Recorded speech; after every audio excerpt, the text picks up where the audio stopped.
As a federal employee, when should you turn on your Social Security? Do we turn it on early? Do we wait to our full retirement age? Do we delay it to get a better benefit? Well, if you've ever wondered the answer to that question, then stay tuned for this FERS Federal Fact Check. Hi, I'm Micah with Plan Your Federal Retirement. And we have a great question coming in from Jerry, because this is something that applies to all federal employees, but is something that's a little bit unique for federal employees compared to the average person. So he asks, what age should I start collecting Social Security retirement benefits? What is my full retirement age, and how does it change if I delay or file early? Jerry, that is an excellent question. Now, a couple things come into play right here. Let's talk about your Social Security benefits, but let's dovetail in some other things that I see affect federal employees before you start turning your benefits on early.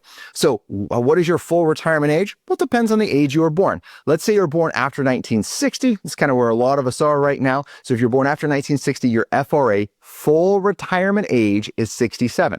If you want to know your full retirement age, number one, you could Google it, but the better option is go to ssa.gov, log in, and look at your Social Security benefits. It's going to tell you your full Social Security age. It is going to give you the exact dollar amounts of all of your benefits. This is really important to do. I'm going to a little side tangent on this one, sorry. This is really important to do to make sure you look at your Social Security benefits and make sure your earnings are reported for the last several years. There's been many times that earnings have not been reported accurately to Social Security, and you don't get all of the Social Security credit that you should. That means you get less money in retirement. So this is one of those things. Every couple of years, you should be pulling this record, looking at it, making sure your earnings were accurately reported. And that's on page 2 of your Social Security statement when you're looking at that online.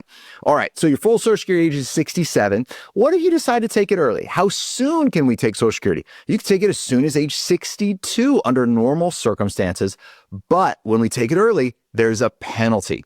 How much is the penalty? The penalty is 6% per year every year you turn it on early. Well, what does that mean? Well, it means that 67 is my full retirement age and I turn on at 62. That's 5 years, 5 times 6. That's a 30% permanent penalty. Permanent means it never goes away, right? But wait. There's more bad news coming your way.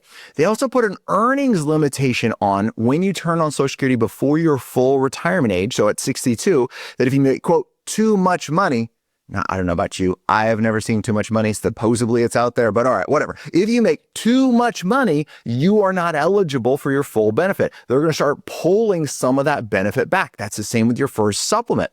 Where I see this bite federal employees is they turn their Social Security on at 62, then a year or two later, they get a little bored. They want to go do something. And these are people that promised they never would. Now they want to go do something. They start getting that earned income come in. It's a very low threshold to get over, too much income. And then they start owing their Social Security back because they made too much. That's not a great position to be in, especially when you already had to pay taxes on that money. So you got to be really careful about when you turn it on because the penalty, because the earnings limitation and reduction that's there. Also, let's talk about the longevity of the benefit, right? If I turn it on early, it's a 30% penalty. Okay, well, if I wait, it's like 30+% more in growth that account's going to get. It grows by 6% because the penalty is going away. It grows by like a 6% a year. Okay, where can you get 6% a year guaranteed by the federal government right now? Nowhere, right? Money markets currently aren't paying that rate. That's not a guaranteed rate. You're getting it in the Social Security bucket. It's kind of something to think about. The other part about that is at 60, after your full retirement age, so we use 67, your Social Security grows by a guaranteed 8% a year up until age 70 when it maxes out. I'm going to ask the same question again. Where can you get a guaranteed 8% a year guaranteed by the U.S. government? Right now, I can't find it anywhere. I think the only place is the Social Security. So sometimes we look at Social Security incorrectly. We look at it as, hey, I better turn the money on now versus how do I maximize my benefit? We also have this fear that if we pass away, all that money gets left in the system. And you are correct. God forbid if you pass away early, that is what happens. But there probably aren't the odds that you're in. The odds are you're going to live longer than you anticipate, because that's what we're seeing time and time again. The marvels of modern medicine, people live longer and healthier lives, and we need to make sure your income is there. So be really careful about when you turn this on. We don't have time to get into it too, but it also affects survivor benefits and how much your spouse is eligible to receive based on when you turn these benefits on. So this isn't a simple decision. You need to have a strategy for how Social Security comes into your retirement.